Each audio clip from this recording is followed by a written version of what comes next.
नमस्कार दोस्तों, फिर से स्वागत है आपका कहानी चौपाल में। आज की कहानी का नाम है लोटे में भूत। पितृपक्ष का समय था। एक ब्राह्मण अपने पत्नी को विदा कराने अपने ससुराल जा रहे थे। रास्ते में उसे एक व्यक्ति मिलता है और वो पंडित जी से पूछता है, पंडित जी कहाँ जा रहे हैं? पंडित जी उस व्यक्ति को बताते हैं कि वो अपनी पत्नी को विदा कराने ससुराल जा रहे हैं। इस पर वो व्यक्ति बोलता है, अभी तो पितृपक्ष का महीना चल रहा है और इस महीने में कोई भी शुभ कार्य नहीं किया जाता। वो ब्राह्मण बेबाक होकर बोला, यह सब नियम ब्राह्मणों पर लागू नहीं होता है। वो आदमी कर भी क्या सकता था, चुप रहा। पंडित जी अपने ससुराल पहुंचते हैं। पंडित जी की खातिरदारी उनके ससुराल में खूब होती है।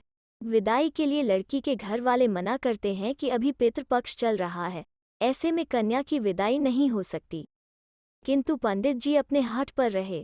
विदाई आज ही होगी। ससुराल वालों ने कन्या की विदाई कर दी। पंडित जी पत्नी को लेकर अपने घर को निकल जाते हैं। चलते चलते उस ब्राह्मण को प्यास लगी। वो एक कुएं के पास रुका और लौटा डोरी से पानी निकालने लगा। एक व्यक्ति ब्राह्मण के पास आता है और पानी पिलाने के लिए आग्रह करता है। पंडित जी जैसे ही लौटा कुएं में डालते हैं, वो व्यक्ति पंडित जी को उठाकर कुएं के अंदर डाल देता है। वो व्यक्ति पंडित जी का भेष बनाकर कन्या को लेकर पंडित जी के घर निकल पड़ता है। घर पर कन्या का स्वागत हुआ। दोनों खुशी खुशी रहने लगे। लगभग 2 दिन बीत गए होंगे। पंडित जी कुएं में ही फंसे हुए थे। एक दिन कुएं के रास्ते एक व्यापारी गुजर रहा था। उसके बैलों के गले में टंगी हुई घंटी बज रही थी। घंटी की आवाज सुनकर कुएं से पंडित जी ने आवाज लगाई कि मेरी सहायता की जाए। व्यापारी घबरा गया। यह आवाज कुएं में से आ रही है, कोई भूत आवाज तो नहीं दे रहा है। डरते डरते व्यापारी कुएं के पास गया।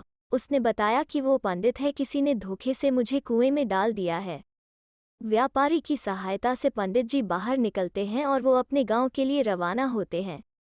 पंडित जी अपने घर पहुंचते हैं तो वहां अपने ही भेष में एक व्यक्ति को पाते हैं जो उनके पिताजी के साथ कार्य कर रहा था।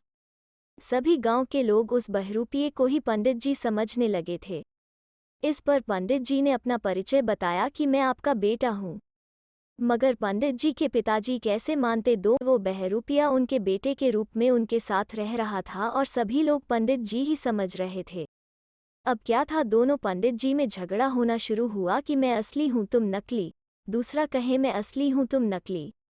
इसका झगड़ा बढ़ता गया और राजा के समक्ष न्याय के लिए पहुँच गए। राजा ने कहा, ठीक है, मैं न्याय करूंगा। इसके लिए एक ऊंचा चबूतरा बनाया जाए और राज्य के सभी लोगों को आमंत्रण किया जाए। ऐसा ही हुआ। ऊंचा चबूतरा तैयार किया गया और सभी राज्य निवासियों को इस न्याय को देखने के लिए बुलाया गया। राजा अपने तय समय के अनुसार वहां पहुंच गए। उन्होंने एक लोटा भी मंगाया था।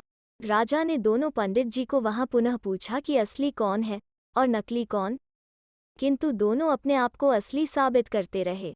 इस पर राजा ने बोला कि जो भी सबसे पहले इस लोटे में घुसकर बाहर निकलेगा, मैं उसको न्याय दूंगा। इस पर एक पंडित जी झट से उस लोटे में घुस गए।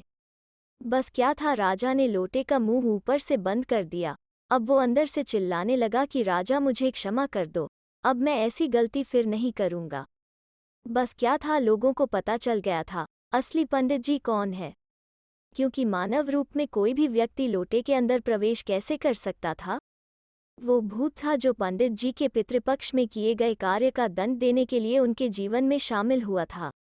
इसलिए कोई भी शुभ कार्य पितृपक्ष में नहीं करना चाहिए, ऐसा बुजुर्गों का मानना है।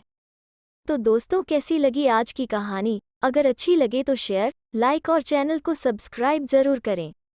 फिर मिलते हैं एक नई कहानी के साथ।